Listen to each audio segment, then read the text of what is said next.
Good evening and welcome to your City Council meeting. Today is Tuesday, March 16, 2021, and it is 7 p.m.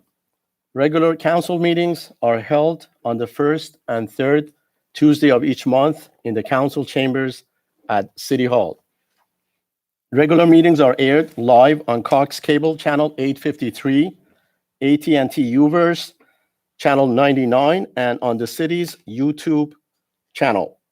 Members of the public are strongly encouraged to observe City Council meetings on these platforms. Madam City Clerk, roll call, please. Yes, thank you, Mayor. Councilmember Jennings, Here. Councilmember Rains, Present. Councilmember Sharma, Present. Mayor Pro Tem Genoway, Present. and Mayor Minigar. Present. Thank you. We have a quorum. Thank you. At this time, I would like to ask Mayor Pro Tem Elaine Genoway to provide the invocation, please.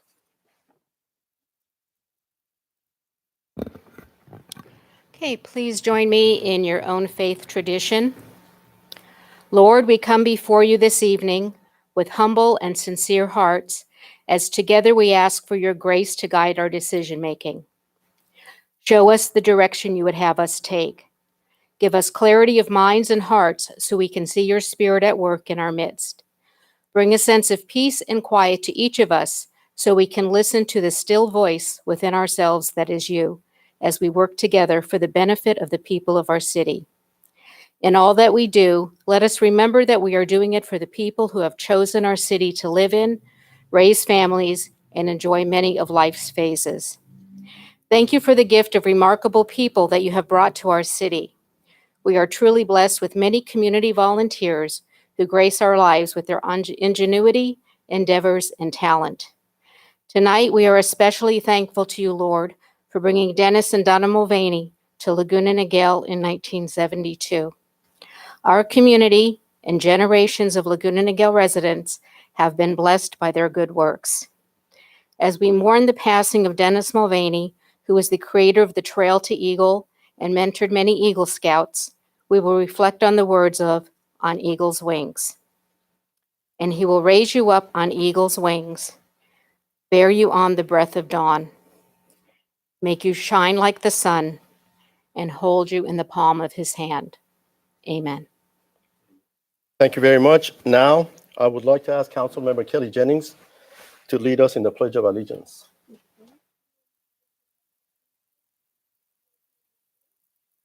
Pledge allegiance to the flag of the United States Of America, and to the republic for which it stands, one nation, under God, indivisible, with liberty and justice for all. Thank you very much.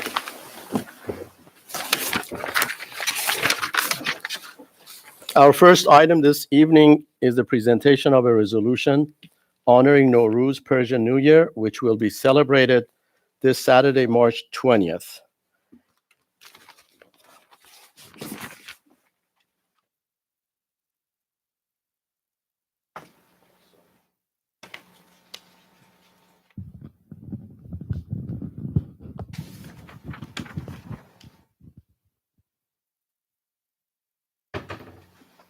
Thank you.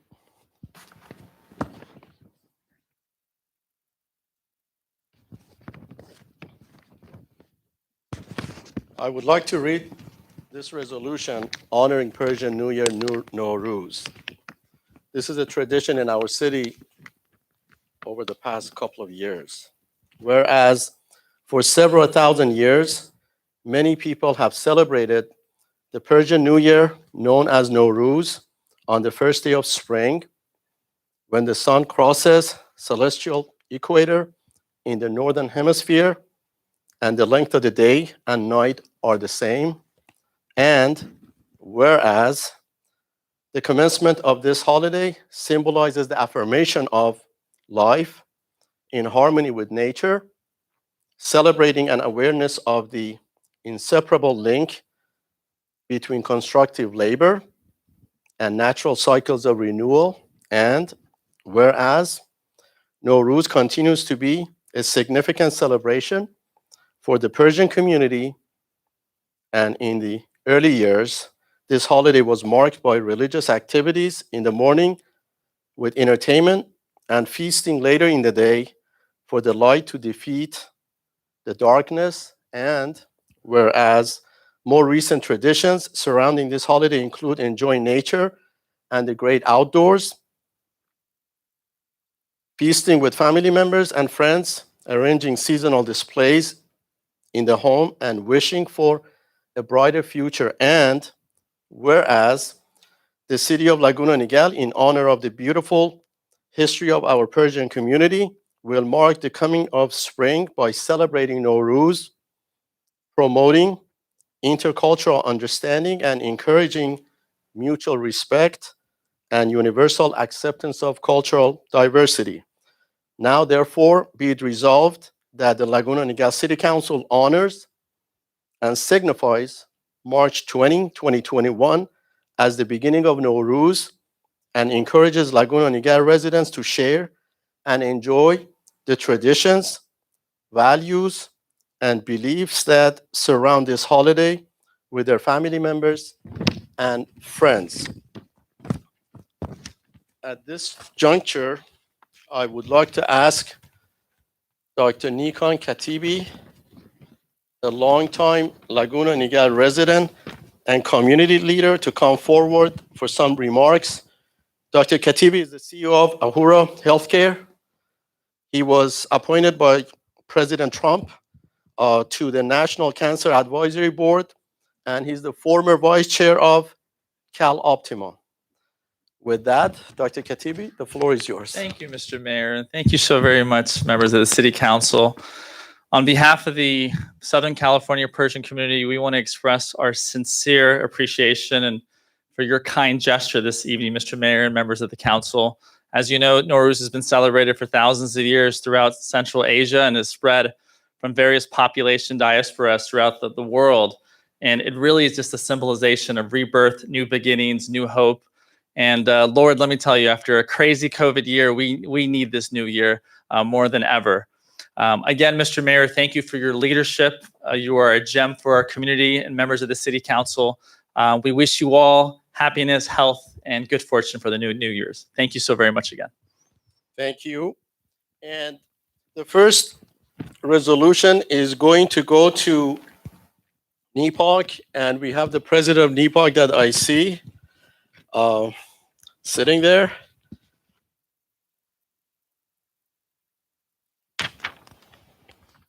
Mr. Majid Azartash.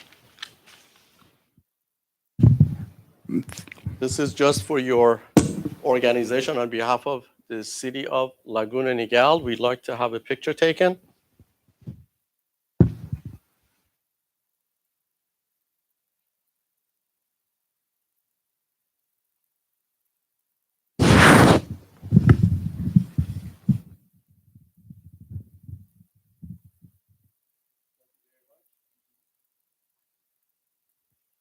The second resolution goes to, I see Dr. Shadab sitting there. I think you straight came from your office. Please come forward.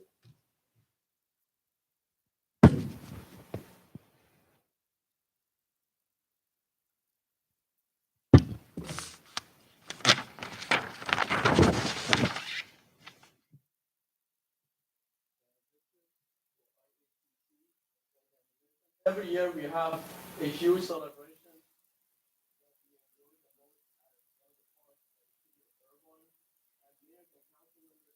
34 cities.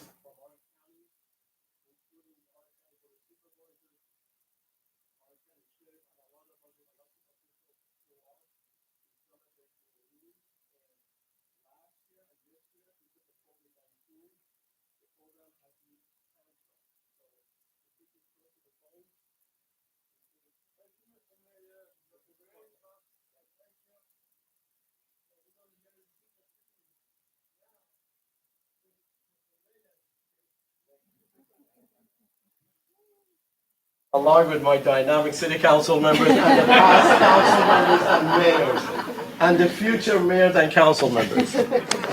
And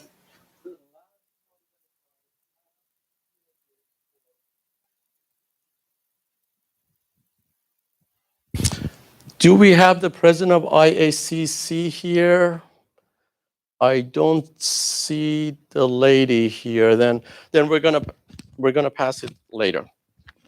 Very good. Our next item is presentation of a resolution recognizing March 2021 as Women's History Month.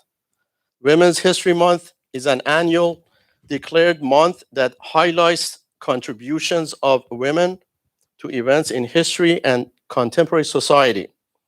It is celebrated during March here in the US, as well as around the world in such places as UK and Australia. Women's History Month also corresponds with International Women's Day, which takes place on March 8th annually. With that, I would like to ask my lady City Council colleagues to join me on making this presentation. And any of the lady city staff, including our city manager, Tammy Letourneau? Yes, please. Yes. Proper social distancing. I'm not wearing my mask. Just for the picture, it's okay. We can.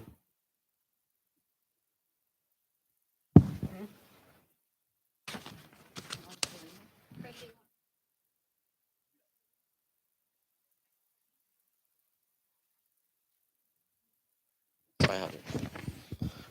Whereas women of every race, class, and ethnic background have made historic contributions to the growth and strength of our nation in countless recorded and unrecorded ways, and whereas women have significantly influenced public policy and contributed to the building of viable institutions and organizations that continue to support our communities today, and whereas women have played and continue to play a critical economic, cultural, and social role in every sphere of the life of the nation by constituting a significant portion of the labor force working inside and outside of the home. And whereas we remember the great women who fought for suffrage and advanced our democracy, and whereas women have been leaders in the abolitionist movement, emancipation movement, the industrial labor movement, the civil rights movement, and other movements, especially the process or the peace movement, which create a more fair and just society for all. And whereas women have served our country courageously in the military, and whereas from championing basic human rights to ensuring access and equal opportunity for all Americans, women have led the way in establishing a strong and more democratic country.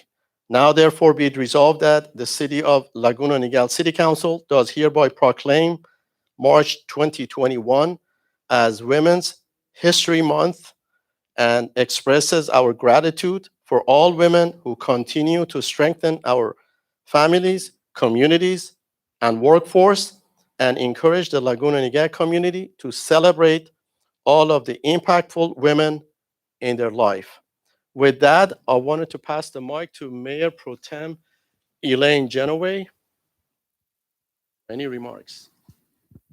Thank you, Mayor Menegar. Well, Laguna Niguel has always celebrated women, even since before we were a city. And many countries and cities have founding fathers.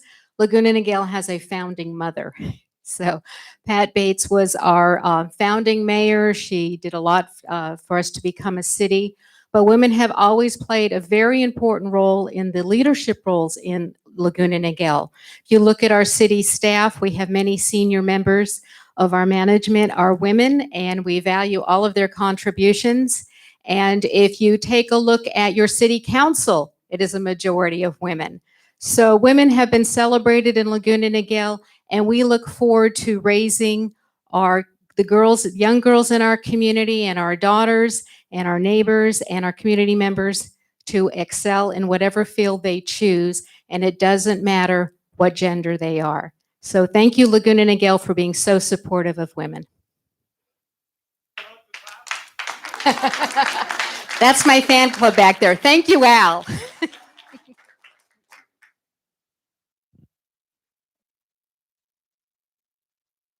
Well, it is a special month, and I'm very honored to be able to share a little bit about Women's History Month. You know, the number one thing that makes Women History Month so important is that there has been so many women before us that have gone before us that have not only been incredible leaders and broken ceilings and done amazing things, as our mayor mentioned in the resolution, but that they continue to mentor other women so that they can continue to pass the torch and grow and build. So I'm very blessed and very fortunate to have had great women mentors in my life. And I don't have time to list them all, but one of my best mentors, which was Mary Kay Ash. I spent a 30-year career in Mary Kay, and she was the first woman to win the Horatio Alger Award, which was a huge award for women in business. She was an icon, and she broke all kinds of ceilings in the business world, which taught me a lot. But the most important thing that got me here to this place was the opportunities that I had through that business to lobby legislative things that needed to change in order for the industry to continue to grow. So I think that we always have that one special person, and I just want to honor her today. She passed in 2001, but she was an iconic business leader, and I'm very appreciative of her. And I'll pass it on to my colleague.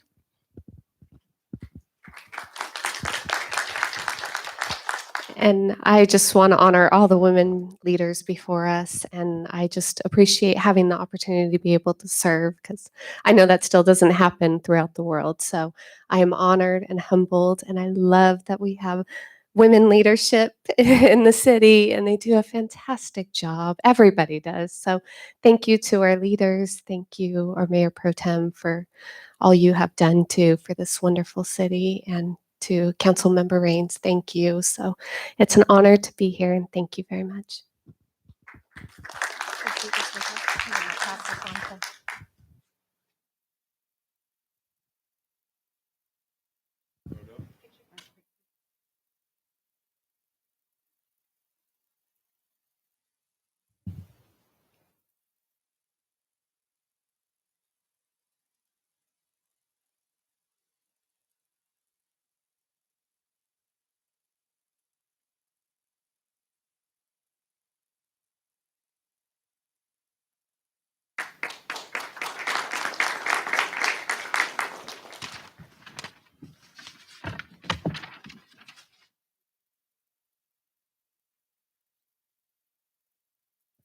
In addition to our dedication of Women's History Month and our celebration of Nowruz Persian New Year, I would like to present a proclamation to the Persian American Women Foundation, which serves to recognize April 27th as the Women's Day. On behalf of the entire organization, I'm not sure if the president of the organization, the foundation, is here, Ms. Maryam Khosravani. I don't see her at the City Council chambers. We're going to present the proclamation to her and her foundation later. This concludes our presentation, so we can now move on to our public comments.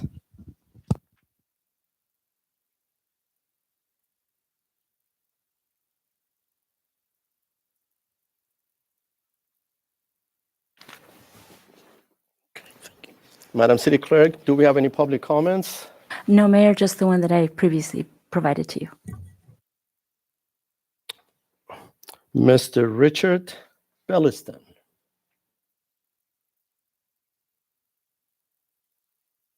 Mr. Richard Belliston, please come to the podium.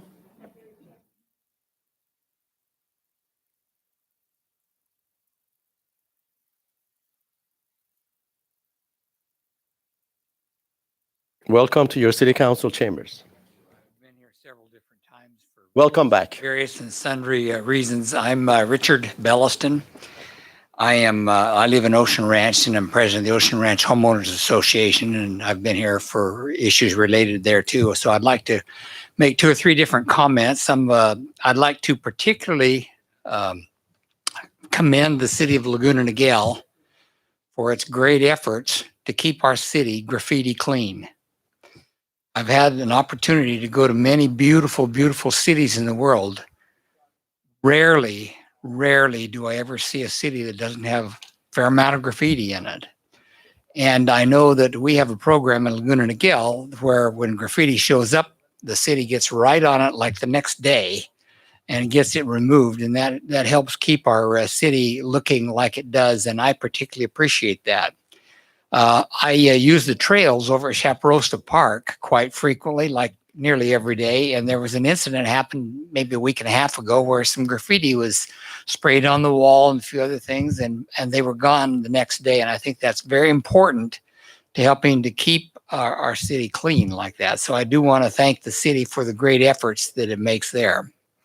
Secondly, I would like to make maybe this is a question as much as anything. As a regular user of the trails up and around Chaparosa Park, I noticed that we do not pay any attention to our rules for the use of motorized vehicles on those trails. There are clearly signs on there saying no motorized vehicles of any kind.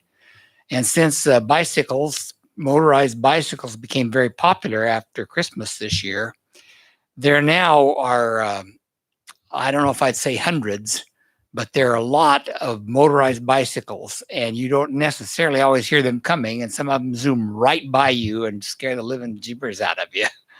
So I would like to encourage a couple of things. Either we change the rules so we make it legal and we police how they operate the vehicles, or we enforce the law and prevent vehicles, motorized bicycles, from using those trails. And I've also seen various other motorized equipment over there, occasionally golf carts and so forth. I don't want to be a spoil sport for anyone, and bicycles are enjoyable, but the state law requires them to be not used on trails. And so I think that's something that we need to bring to the attention of our law enforcement officials and to try to enforce those laws that relate thereto. Lastly, I know that there is a resolution, some type of resolution pending relative to the homeowners associations within the city of Laguna Niguel. And I know that there are, I believe, around 100 or maybe even more than 100 homeowners associations. And I do believe that there should be a greater partnership between the homeowners associations and the city. If the homeowners associations were organized and decided to get organized, we would entirely control the city because we have so many residents there. That's not our goal. It's not our purpose. And I'm not threatening that or anything like that. I just think it's a resource that should be utilized by the city. And conversely, the city should help the homeowners in cases where it would be beneficial also. So I would like to support the effort to coordinate an organization between the city and the homeowners associations of the city so that we can all keep our city the way it is. It's a wonderful city to live in. I've been a resident of Laguna Niguel now for 29 years. I can't believe the time has passed that fast, but it's a wonderful city to live in. And I couldn't be more laudatory towards our city officials for the efforts that they have done over the years to keep it in the manner that it is and make it such a wonderful place to live. Thank you. Mr. Billiston, thank you Yes. very much for your comments. They are well taken. You know that discussions on HOA is item number 2 under the public discussions as well. You're welcome to sit Okay. here and wait for that item. Your points are heard. Well, Thank I you. didn't realize that I was going to be called ahead It's of that. okay. So. It's okay. Okay, fine. It's Thank okay. you. Thank Mr. you. Mayor, I can actually provide some information on the Please. trails if you would. Yes, in there. please. So just to share with the public and with the council that starting in April, our reserve deputies will be out on the trails doing regular patrols. And we're also currently reviewing the laws and the rules regarding types of motorized vehicles on the trails. So we're in that process as well. So we're doing a twofold approach, enforcement, and we're under review with the current laws. And we'll bring anything back to you if it needs to change. Very good. Thank you. Madam City Clerk, no more public comments? No, Mayor, no. Public comments are closed. We will now move on to the consent calendar, items 1 through 8. Are there any items that my city council colleagues would like to pull out for comments, discussions, amplifications? I'd like to pull item 4. Item 4 by 5. Councilmember Kelly Yeah, Jennings. 4 and 5, please. 4 and 5? Yes, please. 6, 7, and 8. Items 6, 7, and 8 were pulled out by Councilmember Sandy Rains. Do I have a motion to approve the remaining items? I move to approve the balance. Do I have a second? Second. It was moved by Mayor Pro Tem Elaine Genoway, and it was seconded by Councilmember Sharma. All in favor, say aye. Aye. The items passes unanimously. Now, moving on to items 4 and 5. Councilmember Kelly Jennings, the floor is all yours. Wonderful. Thank you very much. I just want to call the attention to the housing element because I know everyone on this dais and many councils before us have vocally disagreed with California's statutory housing requirements and the ever-increasing burdens Sacramento places on city governments to build and build and build again, all without allowing any local control or input by our residents. And of course, Sacramento's mandate comes without them providing a single dollar of support, which has placed 100% of the financial burden on our residents. One such housing policy is a regional housing needs allocation, also known as RHNA, where Sacramento requires every city in California to build a huge number of housing units to meet some projection of what it believes local communities need. Almost every city in California fails to meet these standards, which of course only goes to show how completely broken the system has been. I say almost every city because Laguna Niguel is the one lone standout, the unicorn, the only city in Orange County and the one of only very few cities in California to completely comply with our housing obligations. This is a huge accomplishment and one which is incredibly difficult to achieve. Once again, Laguna Niguel does things right. It finds a way to accomplish the seemingly impossible, even when faced with tremendous obstacles. I wholly appreciate all the work that has gone into these efforts through the years, and I promise to continue fighting Sacramento's broken housing laws along with my council colleagues. So thank you, Mr. Mayor, and it's my pleasure to move the approved consent calendar item number 4. Any other comments, reflections? No, I'll second. Okay, it was moved by Councilmember Kelly Jennings. It was seconded by Mayor Pro Tem Elaine Genoway. All in favor, say aye. Aye. Aye. Aye. Items 4 and 5 pass unanimously. Now, moving on to items. I believe that was just 4. 4. She hasn't Oh, done 5. 4. I beg your pardon. Then we get into item 5. Correct. Our city attorney, for the record, it was for item number 4. Thank you very much. So I just want to say that the On-Call Professional Engineering Services has my full support. In my previous job, this is how we operated, having on-call professional services. So I just want to point out a few really great pros to having this in place. So it allows our cities pre-qualified experts on a wide range of services who can handle almost any issues that may come our way. It's extremely cost-effective to our residents in that we do not spend any money whatsoever for useless services that is not needed. And then any costs that are in the event brought back before the council are approved before they are paid. So we have full control of that. The process prevents us from having to either hire additional staff to address these specialty items or spend extensive times separately contacting for each of these services, which unnecessarily delays projects, increase costs, and reduce the speed at which we provide critical services to our residents. And I know the council has approved the exact same process with 12 professional engineering firms for the Public Works Department by unanimous vote on February 5th, 2019, which has worked exceptionally well on a large number of our public works projects. So I just want to wholeheartedly support this item and make a motion for its approval. May I make a comment? Oh, Go ahead. okay, Councilmember Sandy Rains. I appreciate the effort that's been put into compiling the list of these engineering firms and contractors that are available to us, and especially on page 3 where you break down, Director Scott, which each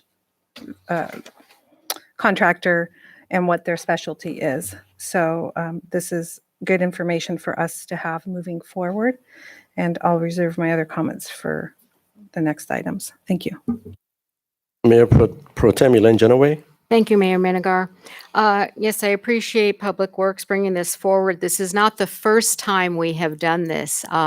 This is something that we did a couple of years ago, and I just want our residents to know, I know when you first see the list and you see so many different professional services on there, we're not approving funding for all of these professional services. What we are approving is that they are on our on-call list, and that it really streamlines the process for Public Works in knowing that these companies have already met the city's criteria for insurance coverage, licenses, quality of work, so that when something needs to be done, our Public Works Department has a list of people who are ready to call. So this really streamlines the process. The funding is a separate piece of which, whenever there's anything being done in the city council has to have had approved the funding for that.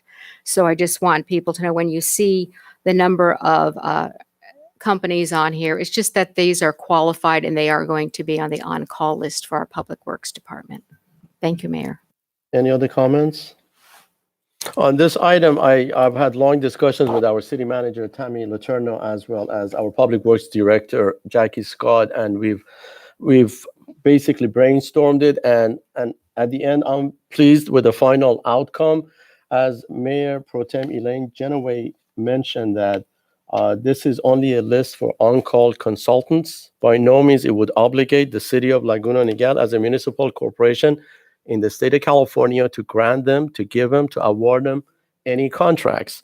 It's going to be, again, competitive within each tiers. I wanted to make sure that for each discipline, then the Public Works Department would be requesting for specific proposals with specific cost, proposals, and then they are going to be selecting the most qualified out of the 4 or 5 that you see on the list to the benefit of the city. So the best firm with the most economical, the best value for the city would be selected by the Public Works Department.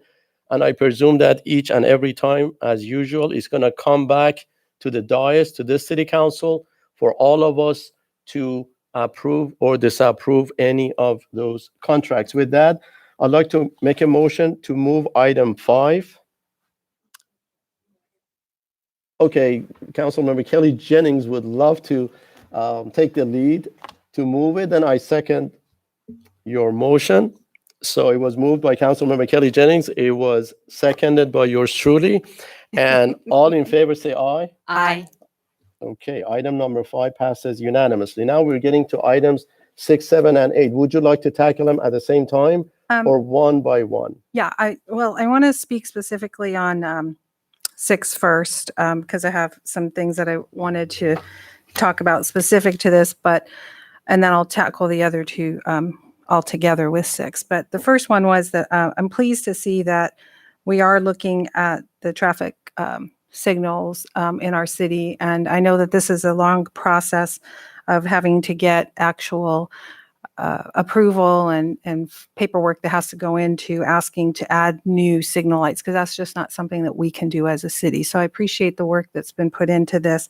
And I'm looking at it and looking that a lot of it will be, and just a question follow up, a lot of this will be funded through some grant money. Is that appropriate comment?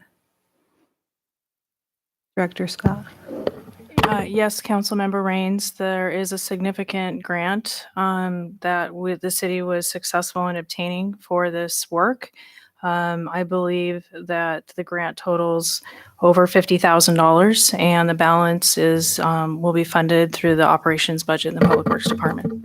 And just for the public benefit, the process is you've brought this forward to us today, but it does still have to go through a few more iterations and cycles through traffic and transportation and then back to us before it's finally approved. So what would a timeline look like on something like this from today to when it would be complete? The timelines have been a little different in the past year than what we've normally experienced. So as long as we're able to complete the studies based on everybody being able to return back to work and the data being sufficient for the studies to be complete, we could probably expect this to land in the Traffic Commission agenda sometime later this year, and then hopefully by the at the city council level at the end of the year. This is all in preparation for receiving a grant that will help fund needed traffic signal out on Rancho Miguel Road. Is it just one or is it two? It actually is two signals Okay. because it's an offset intersection, but it will be functioning as similar to a single intersection, signalized intersection. It'll be programmed to function together. Okay. Thank you. I appreciate that. The other concern that I have about this item and 7 and 8 is we just discussed the item 5 was we had 19 different engineering type companies and firms that we can contract with. And in item number 7, 8, and 9, we're approving contracts for a specific dollar amount. And the concern that I have is that although 19 companies are listed here, the item 7, 8, and 9 is only listing the preferred contractor that the Public Works Department has selected. And we haven't seen if there was any other companies that also sent a request for the work and what their qualifications. Obviously, you selected 19 on number 5, so I'd like to see if there was other companies that also sent in. I think it would be benefit for, in the term of transparency, our city residents are probably going to want to know that we've done the best job we can and we've selected the right person. So that's a concern for me. I'd like to be able to see that we have not just the company that's preferred by staff, but also the other ones that, and your rationale behind selecting that one. I appreciate that it doesn't have to be the lowest bidder because that's part of our policy, but it still should be transparent with the company. So do we have other companies that bid for these 3 items, 6, 7, and 8? So a little bit of background on the way that the on-call functions, not just in Public Works, but in the other departments in the city that take advantage of having it on call as well. When we are in receipt of their statements of qualifications, they do highlight their areas of expertise and their experience. Staff did evaluate all 19 firms in that process, and this particular project and this particular firm was selected as the most qualified because of their extensive experience on this particular type of project. So we did go through the process of picking the highest qualified firm and then requesting a proposal from them and negotiating an appropriate fee for that work. So that process is much different than an RFP process where you put out a bid for a specific project.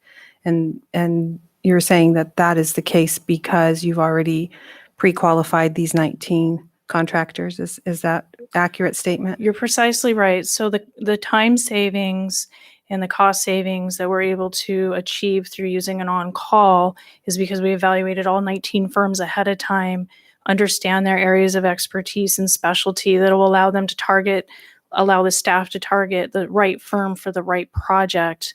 And then we go in and negotiate an appropriate fee. All of the 19 firms that are on the on-call list understand that this is how the system has been set up in the city. And they know that when we have a need that speaks to their specialty, we'll be reaching out to them at the appropriate time as well. It doesn't exclude any of the companies. And would you reach out to a specific one or and the only, my final question is, did you reach out to these specific ones based on their experience, based on what you had gotten from item number 5, or did you reach out to multiples and then make your decision? In this particular case, we only reached out to Mark Thomas and Company for speaking about item number 6, which is the traffic safety study that we're talking about. And they were identified as a company that had the most experience in providing this kind of service to other agencies and highlighted that experience in their statement of qualifications. Their fee structure is very comparable and similar to all the other firms that also could potentially provide this service. And so we were able to negotiate a reasonable fee with them in the process. Okay, thank you. Any I'm other done. comments? I'll go ahead and move item 6 then. Okay, so item 6 was moved by Councilmember Sandy Rains. And it was seconded by Second. Councilmember Kelly Jennings. All in favor, say aye. Aye. Aye, it passes unanimously. Now, items 7 and 8. So with 7 and 8, I'll do those together because the only question I have with those are the same question regarding the contractor that we selected. Were they the only ones that were asked to bid, or were there others that were?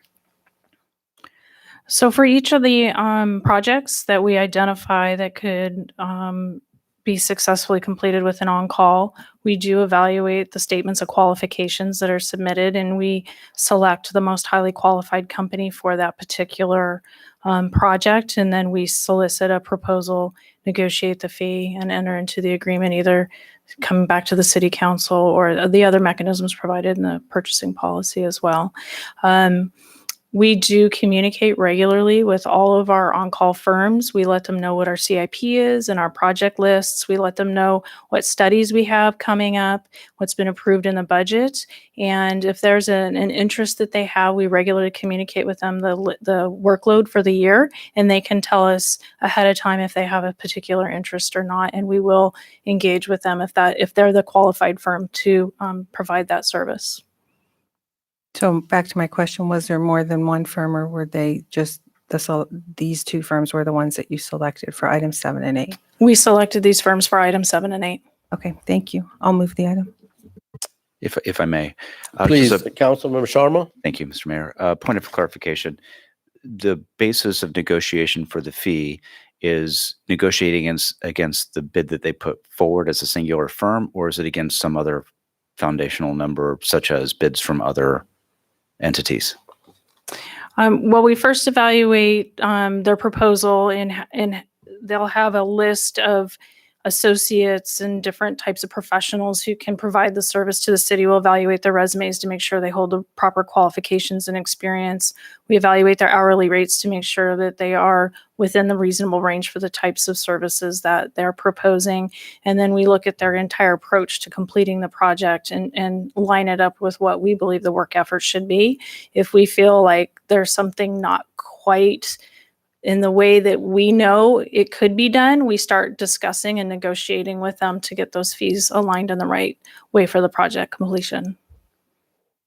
Is there anything that would preclude us from asking for bids from any of the other 19 companies that maybe their vertical sleeve of expertise bled over beyond what their resumes initially suggested?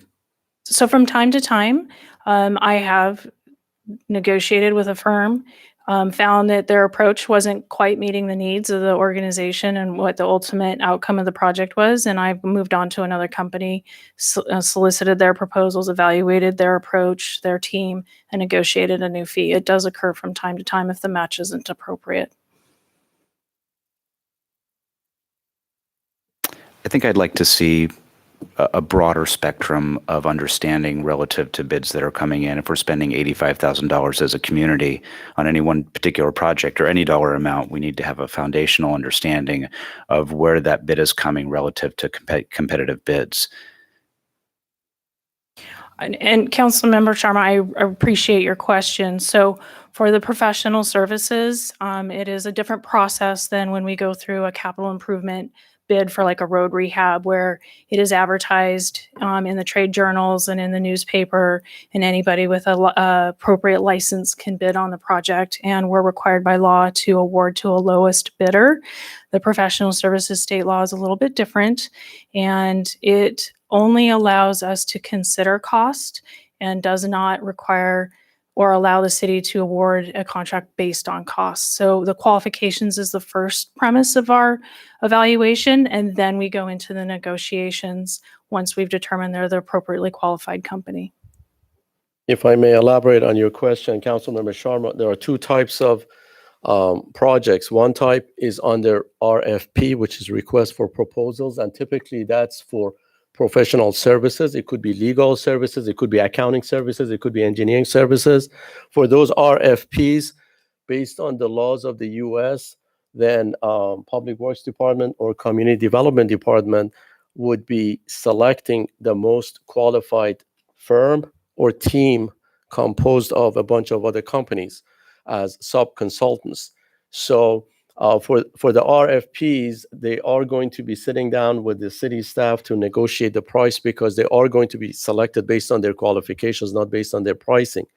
But then when is request for bid, RFB, then by laws, the city, like the state of California or any other public entities, they have to select the cheapest firm with the lowest, cost, based on being responsive and responsible. So the city's obligation would be to make sure that there are no lawsuits against them. There are no, they have the proper bond, they have the proper, insurance and what have you. And then by law, they have to select the lowest bidder. For engineering projects, contracts, we don't do that. It's not just this city, it's 484 other cities in California, along with the state of California and federal government. All the federal agencies, they would do the same thing. But I do welcome your comments are well taken. When I wanted to request from our public works director, so next time when you bring any item to the city council chamber for us to vote on, then you identify who else submitted a proposal or who else submitted their qualifications, and with their ranking and with their rates, so that everyone can see that. So it's, as council member Sandy Raines said, we do everything here 100% with transparency, and we want to have 100% of the public trust. And I know you do it all the time, but just from now on, if you present anything to us, then you can add those sections to it for the, for the city council. Yes, Council Member Jennings, please. So I'm very familiar with on-call, and the vetting process is extensive, and what they have to turn in is extensive. Director Scott, am I wrong? Do you do an estimate before you request a bid, so you know a ballpark figure of where they should be, so you know if they're way out of line, then you can go back and say, well, what's going on here? So you understand going into this what the dollar amount will be. Is that correct? That is absolutely correct. Thank you, Councilmember Jennings. We have an estimate ahead of time. We have a pretty good idea of the resources and the staffing that's needed in order to actually provide the deliverables required by the city and by the contract. And so we're able to compare our estimate to what is submitted and use that as a basis of negotiation to make sure that we're paying the appropriate fee. And to elaborate on that, Councilmember Jennings, it's the discretion of the city not even to accept it, because we call it engineer's estimate. If someone would be submitting a cost proposal or a bid that would be beyond the city's budget, it's the public works discretion to reject that, and it's going to come back to the city council for potential allocation of additional funding for that, as you know very well. You had a comment, Councilmember Sharma? Yes, thank you. Just briefly, thank you, Councilmember Jennings. That's exactly what I was trying to get to, was what was foundation for the assessment of the bid that was proposed. If we have an understanding of cost-wise what should be going into it, then that helps assess or analyze the bid that's being proposed, and that becomes the foundation for assessment and negotiations. So thank you. Your points are well taken. Yes, Councilmember Raines? And I do agree with our mayor about the ranking, the rates, and the qualification, only because it's not that we're trying to trip you up or anything. We're just trying to be more transparent to our community so that they have an opportunity to see how we do business in Laguna Niguel and how we're spending their tax dollars. So I think it's just a great way for us to move forward.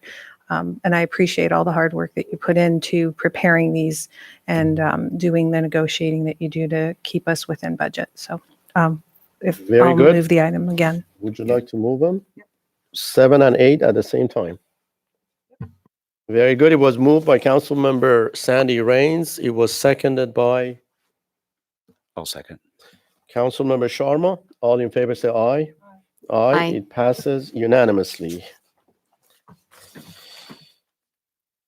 That concludes our consent calendar. We will now move on to the discussion item number 1, that is an update on the city's legislative advocacy efforts. Administrative intern, Mr. Kevin O'Connors. The floor is 100% yours. Thank you so much. This is your first presentation, correct? Correct. Go easy on me. Good evening, Mayor and members of the City Council. As you are aware, in February of 2019, the City Council adopted a legislative platform with the purpose of providing an outline of the city's core legislative principles and positions. The city's legislative platform focuses on 5 guiding principles: preserving and enhancing local control, fiscal responsibility, promoting economic development, supporting responsible funding opportunities, and maintaining quality public safety. Each year, based on these guiding principles, the city submits letters of support and opposition consistent with the legislative platform. During the most recent legislative cycle, the city has submitted 5 letters to the state legislature. I would like to highlight 3 bills in particular.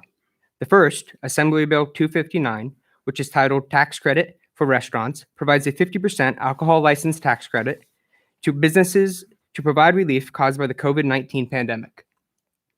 The city is in support of this bill because it promotes economic development and responsible local funding, which positively impacts our local business community. This bill and bills like it are a common theme in this legislative session, aimed at providing small businesses with much needed economic assistance. The second, which the city has opposed, is Senate Bill 9, which is titled Increased Density in Single-Family Zones. This is part of a larger Senate housing package, as can be found in Attachment A of your staff report. The city is working in conjunction with the League of California Cities, local elected officials, and neighboring cities to strategize how to best oppose this bill. The city is opposed as it takes away from local control and creates a one-size-fits-all approach to housing, which can potentially lead to 6 units on a single lot. The last bill, Senate Bill 75, which is titled Southern California Fentanyl Task Force, would give cities, law enforcement, and lawmakers access to timely information on the prevalence of fentanyl and its impact on the region. The city is in support of this bill as it takes action against drug abuse and the opioid crisis as outlined in our legislative platform. While the city has already submitted 5 letters of support and opposition, we continue to monitor 18 bills that fall into the policy statement categories outlined in our legislative platform, which include local control and revenue, fiscal responsibility and stability, funding opportunities and economic development, drug abuse, and public safety. Of the 18 bills that are included in Attachment A, I would like to highlight a few of particular interest. The first, Senate Bill 74, which is titled Keep California Working Act, would appropriate $2.6 billion in state funding to the Office of Small Business Advocates to be awarded to small businesses and nonprofit entities that have experienced economic hardship resulting from COVID-19. The city would support this bill because it falls in line with our legislative platform on economic development through support of local businesses. The second, Assembly Bill 339, which is titled State and Local Government Local Meetings, would require all public meetings to allow attendance both virtually and in person. Along with the need for municipalities to provide translation services for up to 10 languages for all Brown Act public meetings, the city would bear the burden of the expenses related to this bill, and while the city encourages public participation, this Assembly Bill comes as an unfunded state mandate as it falls under the Brown Act. The city would oppose this because it falls in line with our legislative platform on fiscal sustainability and stability. The last bill, Senate Bill 8, which is density bonus law, which is expected to increase the density bonus that cities would be required to grant a developer for building very low income, or moderate income housing. The city would oppose this because it further takes away from local control. As the year progresses, staff will continue to take appropriate action on legislation aligned with the city's legislative platform. Overall, the city remains committed to maintaining local control, economic growth, and fiscal responsibility. This concludes my presentation, and staff's recommendation is to receive and file this update on the city's legislative advocacy efforts. I'd be happy to answer any questions you may have. Thank you very much, Kevin. You did a great job for your first presentation. It was flawless. Very good. I wanted to ask my city council colleagues for discussions on this item. I start with Mayor Pro Tem Elaine Genoway. Okay, thank you, Mayor, and thank you, Kevin. That was a great report. Appreciate all that you're doing, and Kevin and I have done some communicating. I'm the chair of the ACCOC Legislative and Regulatory Committee, so we've swapped some information. I'd like to add 2 bills to what we're following, And just for my council colleagues' information, the Master Plan on Aging has identified 132 initiatives that should find its way into state law in the next 2 years, the first 2 years of this 10-year plan. So far, we've been able to identify about 35 bills that are related to the Master Plan on Aging. And February 19th was the deadline for bills to be submitted, but a lot of them were spot bills, basically placeholders. So we don't know what the language is. So we don't know if we're supporting, opposing, watching, or what is it, because they're just placeholders. But there's two that I think they don't look, they look like they could impact our city. So one is SB 591 Jones, and it permits the establishment of intergenerational housing development. So I don't know whether that's going to be a zoning issue or what, and if that's something that our community development department should be aware of. And then the other one is AB 1502, and that prohibits an entity from operating a skilled nursing facility without first obtaining a license on its own behalf. And I think that's very similar to the work we've done here in our city regarding the sober living homes. So, and that could impact the safety of any residents in that skilled nursing facility. So if you could add those to your list, but I greatly appreciate the work that you're doing. I know sometimes it's hard when you see all these bills to figure out, what is impacting our city and what isn't, and then what bills are really going to go forward. And we're still figuring that out. So thank you for the work that you're doing on this. I appreciate it. Thank you. Councilmember Kelly Jennings. Kevin, well done. Love the presentation and the outline. So thank you so much for keeping an eye and keeping our city safe, and really appreciate it. Thank you. Councilmember Sandy Rains. The Okay, floor is Kevin, you yours. picked a tough subject and you did really good. So, well, I think we'll keep you around. you. I really appreciate the bills that you have outlined here for us tonight. I have a couple questions. First of all, I want to say that having this legislative platform in our city has been very beneficial to us, because prior to this, everything had to come to council first, and sometimes it was way past the time when something was pertinent for us to oppose or support. So this has really helped us to be able to be more engaged with different legislation that is happening, and to immediately make take a stand one way or the other. With that being said, my couple questions that I have are, this report is going to be how often to us? And this might be a question for our city manager. So Quarterly. quarterly. And Okay. if there's something urgent, we'll bring it to you, of course. But Okay. during the legislative session, it'll come back a couple of times.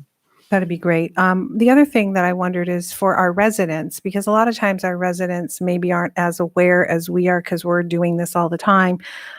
Is there a way that we could have some kind of a link on our website that shows the things that we're actually, or do we already have something It's like already that? on there. We It's already track all on these there. on And our what is it website. called? Just so. It's under the, I believe it's under the city manager's page under legislation. We have our legislative platform there. Is that Okay. right? Is that correct? That's correct. There's actually a link to the legislative platform itself, as well as the bills in support and opposition. And how often is that updated? Each Every- cycle. quarterly. Every time we write a new letter, we put the letters up there too. Okay. So it's updated as often as we are writing letters. Thank you. And when you write the letters, do you always bring them here for us afterwards, or do you present them for us so that we know that the letter went out? Because I think I've asked this question before, and I know you said a letter has been sent, but I hadn't I seen always it. sign them.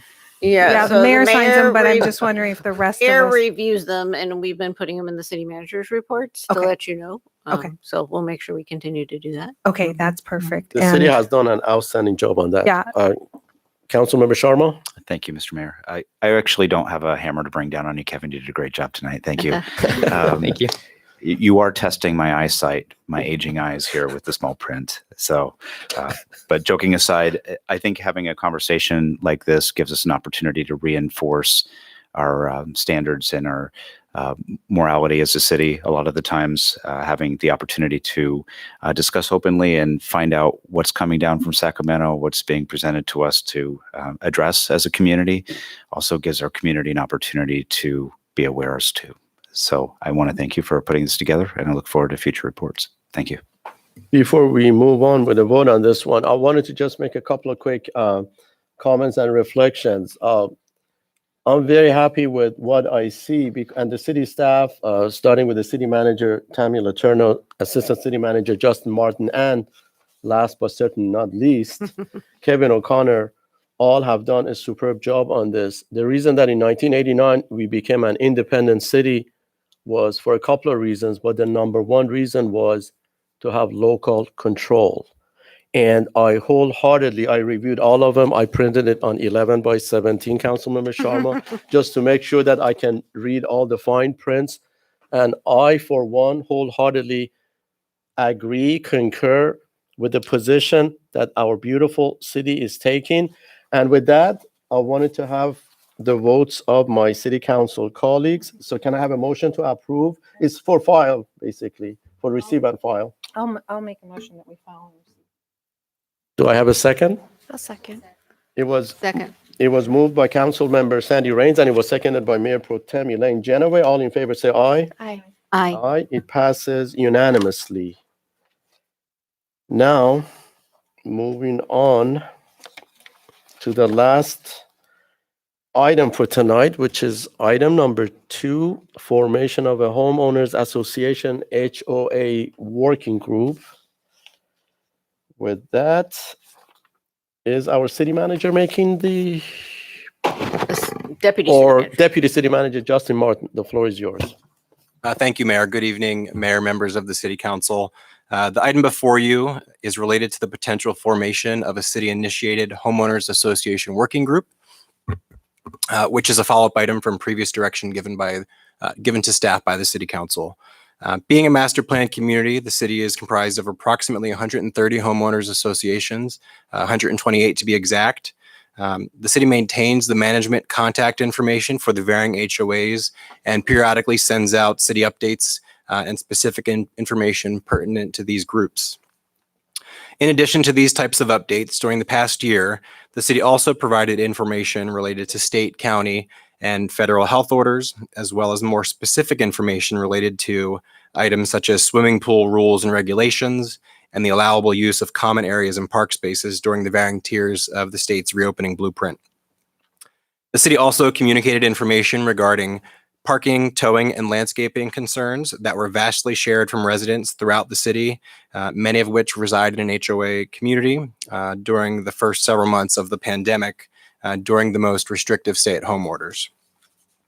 In early 2020, prior to the pandemic, communication with HOAs included members of staff and the prior mayor attending several HOA annual meetings to discuss items such as the city's strategic plan and the Neighborhood Watch program, as well as to hear from our residents. These meetings unfortunately ceased due to the pandemic. Prior to 2020, the city also engaged with HOAs through the hosting of half-day workshop meetings that focused on the topic of water use education and landscaping. These workshops included community partners, vendors, and other public agencies, and were meant to foster increased education and discussion amongst the group. A 2020 version of this was not hosted, unfortunately, again, due to the pandemic. For a working group meeting of HOA representatives to be most impactful, interest and participation will be important. Because it is unknown what the level of interest is and what the potential participation may or may not be, staff is recommending that before any formation of an HOA working group, that a survey be disseminated to all of the city's HOAs to collect this feedback. Staff is recommending that the next action steps on this item be comprised of the following 2 tasks.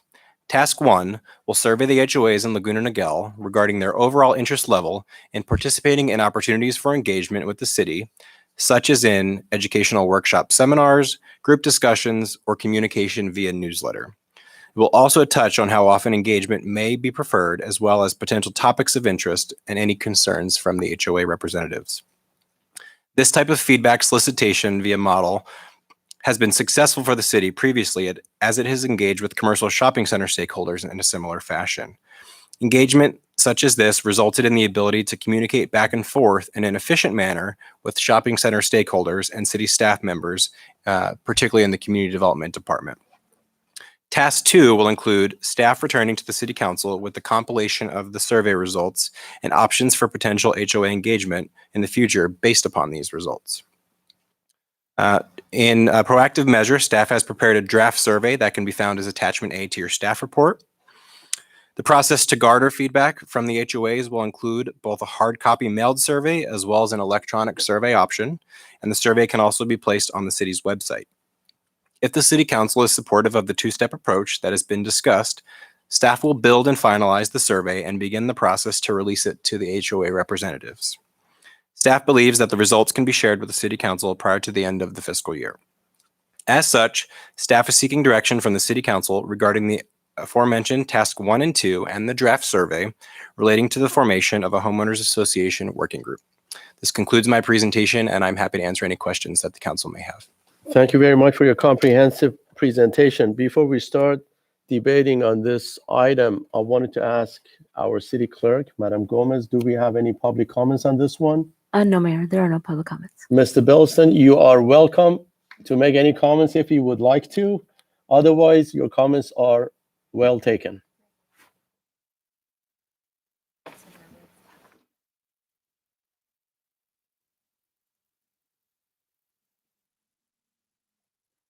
Madam City Clerk, we received some emails.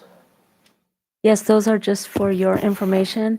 Now that our city council meetings are open to the public, on the agenda, it did say that if anyone had comments and was not available to attend the meeting, that they could have somebody read the comments on their behalf. And no one came to read those comments, so they're just provided for your information. Well taken. Thank you very much. You're The welcome. public comment section is closed. Now I start with Councilmember Sharma. Thank you, Mr. Mayor. I was reading the got you. emails, so, but it doesn't change my opinion on this. I have served on my community's HOA for over 11 years now. It's a very high-paying gig if you haven't been part of a board member before. It's as high-paying as this one, yes. But I would say that as former and current president of our HOA, some of the challenges that we've had as a community is that we kind of live in a little microcosm or a bubble of our own challenges, not realizing that those challenges are replicated in pretty much every other HOA. And a lot of the times those HOAs have already found creative solutions with which to deal and apply solutions. So amongst the many concerns that I would have as an HOA president or a board member or a community member is understanding how to lean on resources of a greater whole as opposed to the singular unit that we are, becoming more knowledgeable about the challenges faced by other HOAs in such a point that we haven't quite faced those issues yet, understanding vendor challenges and how to address those considerations, and just collectively leveraging that information.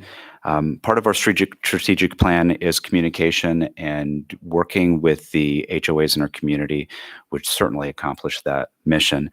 The one point that I would like to bring up as an addition to this questionnaire, which again, as a board member, I find very important.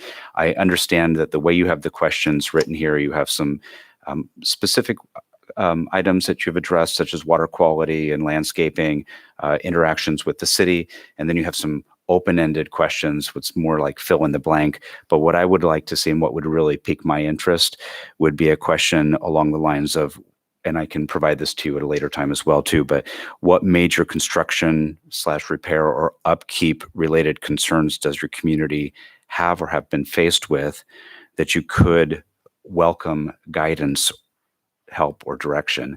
More specifically, water pipe leaks, landscaping issues, roofing concerns, financials, roadways, and land movement issues as items for them to pre-select, or all of the above in some cases.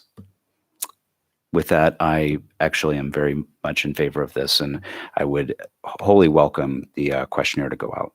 Thank you. Very good. Councilmember Kelly Jennings. Thank you. I really appreciate the survey. That's really good. It's nice to get a pulse on what people are needing right now, because things have changed.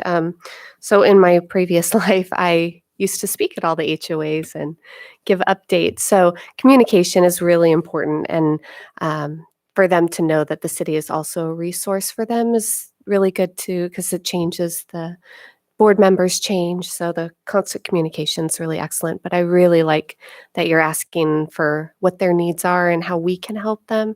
So I really appreciate that. And I am absolutely in favor of this. Thank you. Very good. Councilmember Sandy Rains. Thank you so much. Thank you. I need to make sure I say your name correctly. Belliston. Thanks for being here, and I want to thank the other HOA presidents that sent us emails that support this. I think this is a very critical time in our community because as our city's aging, so are a lot of our communities, and our HOAs are being challenged with the same things that our city is being challenged with.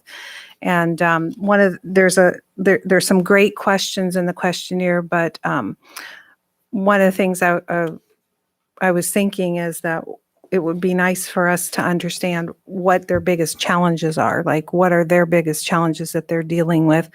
The other thing that I was thinking is several of the HOAs, some HOAs have different, like some are gated communities and they own their roads. Others are not gated and they don't own their roads. So would they benefit more from having their subgroups within their committee with like-minded, likewise HOAs? So for example, the larger HOAs, I'm thinking, for example, like a Rancho Niguel and Marina Hills are very similar to each other, and maybe they would benefit from having, some kind of a subgroup. But is that something they would be interested in, so that they probably have similar interests as opposed to a smaller HOA that maybe only has a 50 or 100 homes in it that deals with different issues?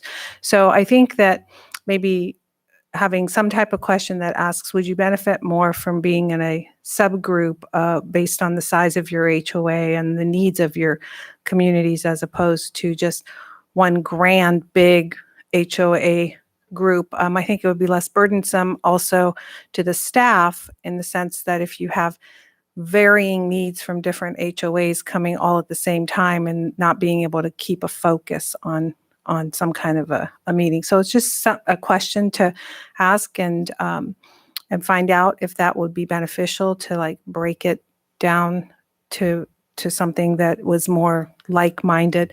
The other thing is, we do a lot of, we talked a lot about contracts and preferred contractors and different things. Would they benefit from knowing who the city contracts with, and if that would be something that they would want access to, so that they would know who some of our preferred contractors that we work with that do a great job? So a lot of times the HOAs are faced with issues where they hire someone and they don't do a good job, and then they're faced with having to bring somebody else in to correct the thing. We do a really good job in the city of vetting the contractors and making sure that we have real qualified contractors. And I know some of the HOAs do that and have the resources to do that, but some of them may not have those resources, so it'd be beneficial for them.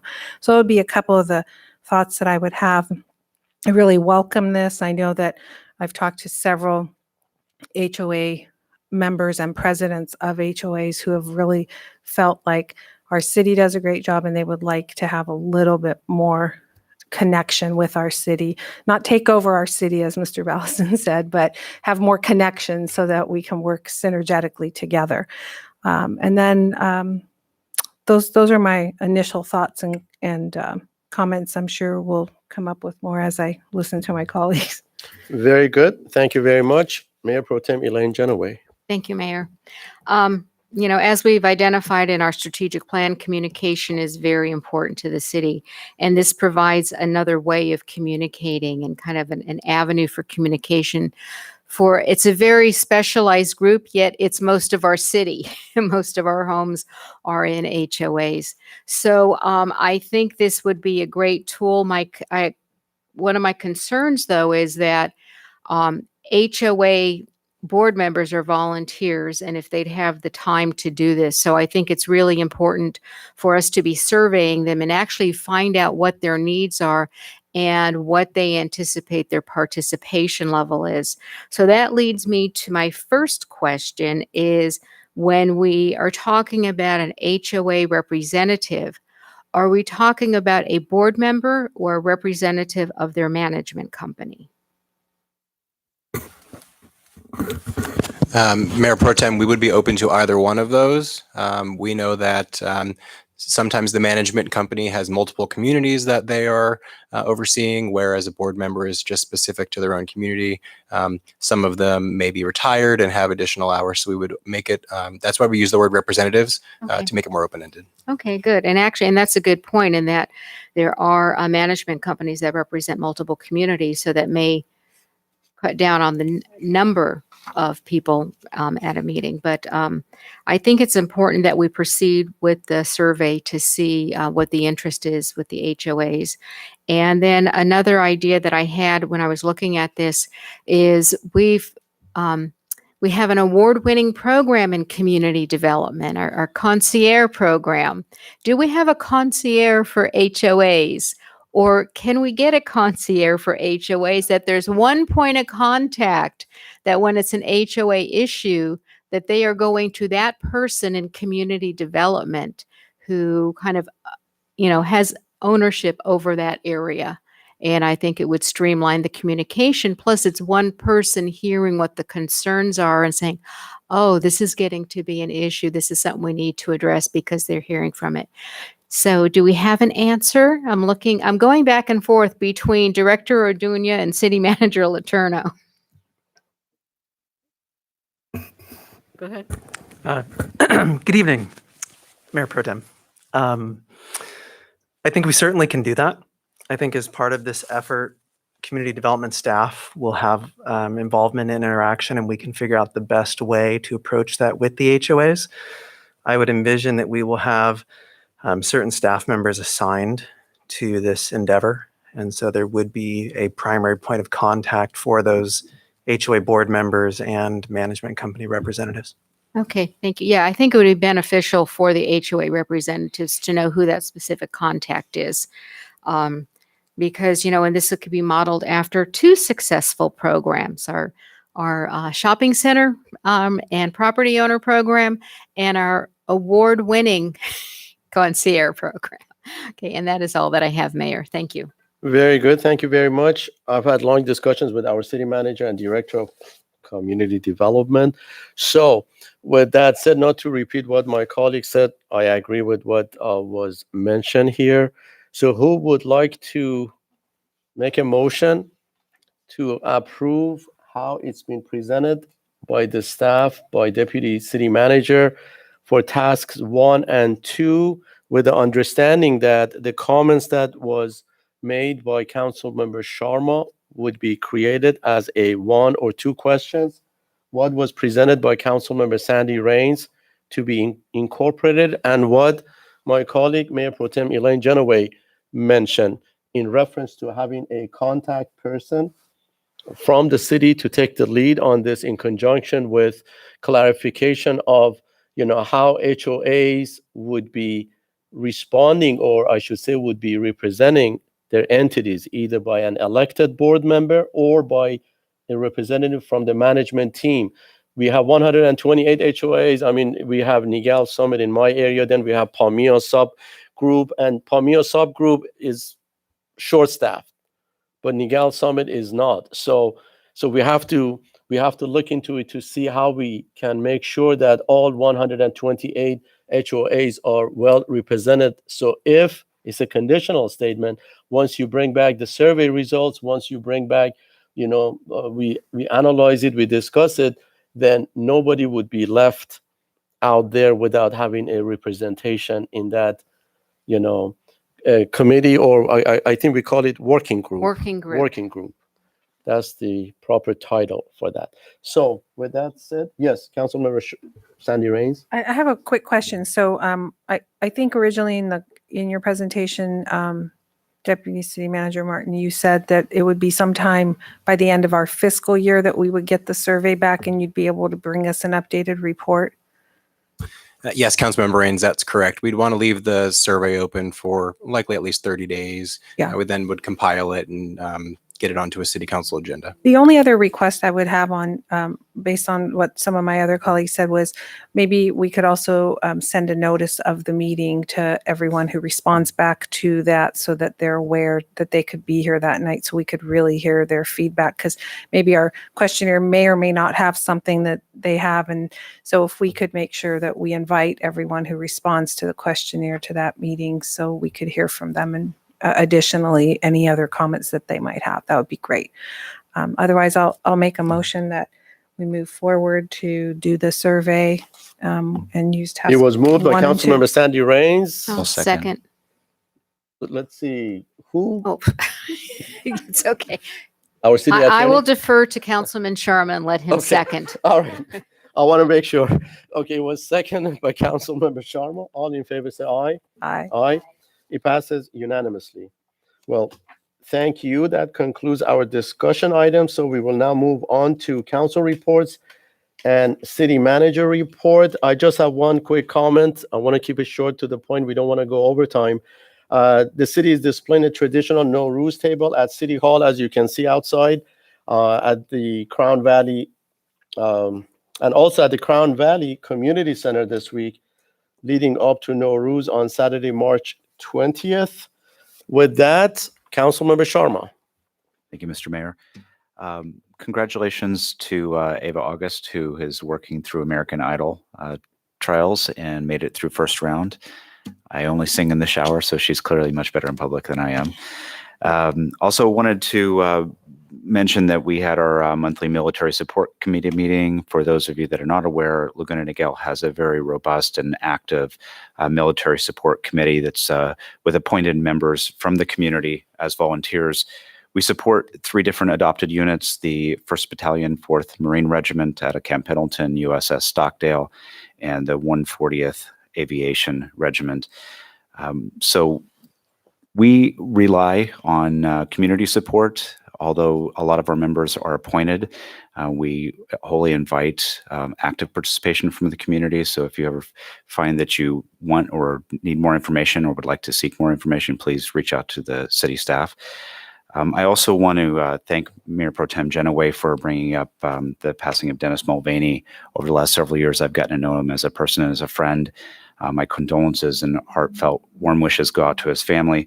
He was a community leader, not only a member of the Military Support Committee for a long time, but also a Scout and Pack leader.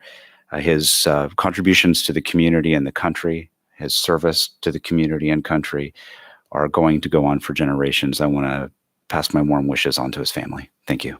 Thank you, Councilmember Kelly Jennings. Thank you. Just a couple updates. The youth committee, we met again, and the youth committee has launched a virtual college fair on Saturday, April 17th from 10 a.m. to 1 p.m. You can visit virtually up to 30 colleges, and so you need to register for the event if anybody's interested, and you can visit the Instagram handle at LN Teens, and all the information is there. I'm also very saddened about the news about Dennis. He has been such a fixture in Laguna Niguel, and it is an honor to know him and Donna and family. So our prayers and our thoughts are with the family, and he will just be a treasured person in our community forever. And happy Nowruz, everyone. So thank you. Councilmember Sandy Rains. Thank you so much. Just wanted to thank Mayor Pro Tem Genoway for having me at the Junior Civic Workshop last week. It was a pleasure to come, and I know it's been COVID and you've been doing all this virtually, but it's been great to see the young people in our city wanting to be engaged, and it was great to have our Fire Chief Mike Contreras there. I'm sure you got them all laughing, right? Yeah. I'm looking forward to this Saturday to our Spring Has Sprung event, drive through Sea Country. If you haven't made your reservations yet, I think there's still an opportunity to do that, right? Okay, 2 or 3, so make it happen tonight. Otherwise, you're out. So anyhow, with that, also offering my condolences to the Mulvaney family. Dennis was an incredible leader and caring person for our community, did a lot to for our community, and we really appreciate him and his wife. I mean, they were here in our public forum here with our Girl Scouts and Boy Scouts on a regular basis, leading our pledge. So I look forward to that maybe happening. And welcome back, everybody. It's so nice to see your faces out there. We really appreciate you being here and being engaged in your community. Thank you. Thank you. And last but certainly not least, Mayor Pro Tem Elaine Genoway. Thank you, Mayor Minigar. Thank you, Councilmember Raines, for leading the students in the Pledge of Allegiance at the Junior Civic Workshop. And a huge thank you to our Fire Chief, Mike Contreras. Thank you so much for being there. The kids love it when you're there. And he not only talks about what the fire authority does, but he also talks to the students about traits of leadership and how to be leaders. And these are real life skills. And from them hearing it from someone such as yourself, someone who they look up to, it really is very meaningful for them. So thank you for that. Also, Vector Control presented there, so we appreciate their participation.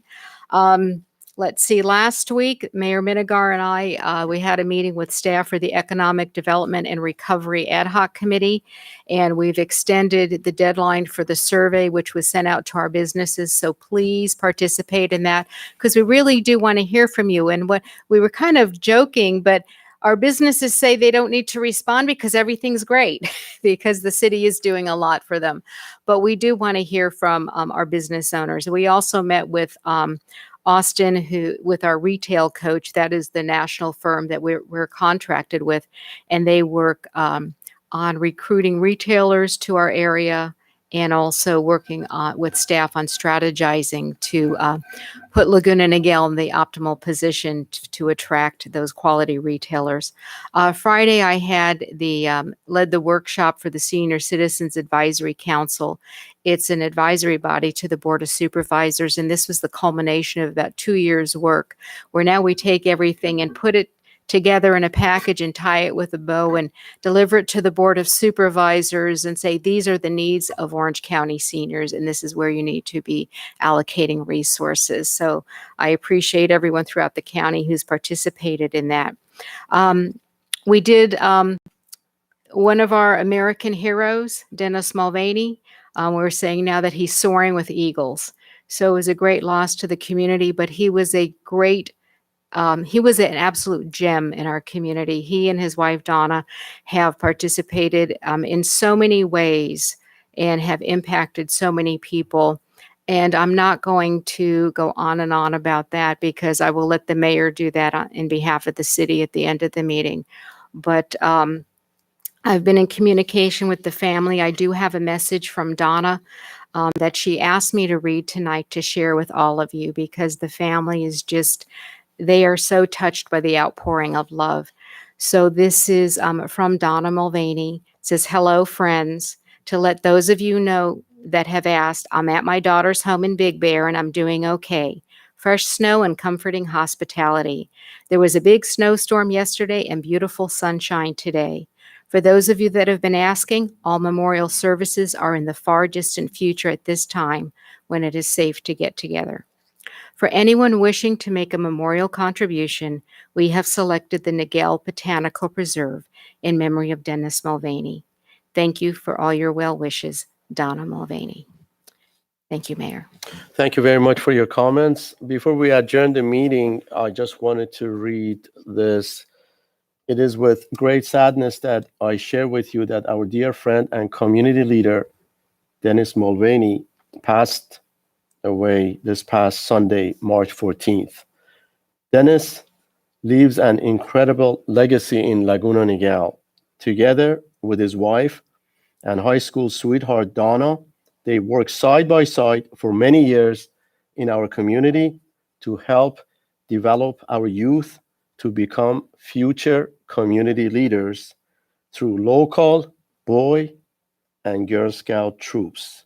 The Mulvaneys were also the ones that brought the ceremonial delivery of the flags by local Boy and Girl Scout troops to city council meetings. Over the holidays, Dennis and Donna would coordinate the donation of thousands of cans of nuts, popcorn, and Girl Scout cookies for military servicemen and women and would personally deliver them to local military bases. Dennis was a founder of the Laguna Niguel American Legion Post 281 and the Post 281 Student Scholarship Fund. Dennis was also the president of the Laguna Niguel Rotary Club from 2004 to 2005 and was the Laguna Niguel Citizen of the Year in 2005. Dennis was instrumental in coordinating the Laguna Niguel Parade for many years and was a longtime member of the Military Support Committee. The impact of his contributions and volunteer efforts will benefit our community for many years to come. On behalf of the Laguna Niguel City Council, we fondly remember Dennis Mulvaney and express our sincere and deepest sympathy to the Mulvaney family. Before we adjourn our meeting, Madam City Manager, do you have any? I do have a few brief things. Thank you Please do so. Thank you. so much. First, an update on the COVID-19 vaccine registration assistance. City staff at Sea Country continue to provide assistance to our Laguna Niguel seniors by helping them navigate the COVID-19 vaccination registration system. If there are seniors that would like to receive assistance, they can contact our Sea Country Senior and Community Center at 949-425-5151 or email lnvaccine@cityoflagunaniguel.org and we will help them. The city's partnering with Supervisor Lisa Bartlett's office to provide a COVID-19 testing mobile kiosk, which is right outside of City Hall. The kiosk is run by clinical staff from 360 Clinic and is available to the public Tuesday, Thursday, and Saturdays from 9 to 3. Testing is already began today. And we've had some people that have taken us up on those services, which is great. Registration's available through 360clinic.md, as well as they also take walk-up appointments. And back by popular demand, our very popular shred event will take place at City Hall in the City Hall parking lot, Saturday, April 3rd, from 7 a.m. or until noon or until the trucks are full. And because we already know this is going to be so popular, and it's been a little while, because of COVID, we've already scheduled our next shred event, which will take place on Saturday, June 26th. And that concludes my report. Thank you very much. In memory of Dennis Mulvaney, we adjourn this regular City Council meeting at 8:32 p.m. Thank you and stay well and healthy, Laguna Niguel.